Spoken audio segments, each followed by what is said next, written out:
Masayang-masaya ang unang linggo ng taong 2024 ng dating Viva Hot Babes member na si Katja Santos dahil engaged na siya sa non-showbiz boyfriend niyang si Paulo Pilar.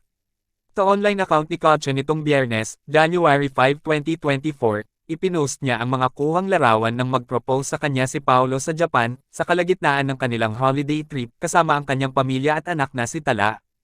Sa litratong ipinost niya, makikitang hawak ni Paulo ang engagement ring habang nakaluhod sa harapan ni Katja sa tapat ng Mount. Ani Katja, ang tadhana ang nagtulak sa kanila ni Paulo para makilala ang isa't isa sa kabila ng kabiguan niya sa dating karelasyon.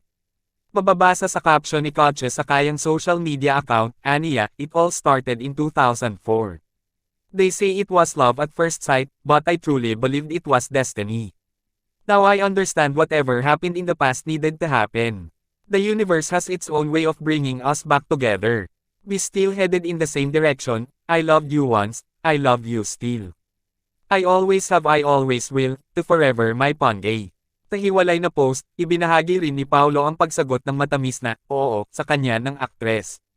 Ayon sa kanya, 2 dekada na ang nakararaan nang makilala niya si Katja sa Boracay, at ngayon ay halos hindi siya makapaniwalang makakasama na niya ito habang buhay. Saad ni Paulo, 20 years ago I met a wonderful woman named Katrina, in the beautiful island of Boracay. Today in 2024, I finally asked her to be my wife with our families, friends, and the majestic Fujisan as witnesses. I have loved you for 20 years and would continue to do so until my last breath. To forever, my Pangay. Huwag kalimutan mag-like, comment and share and click notification bell para sa panibagong kong may upload.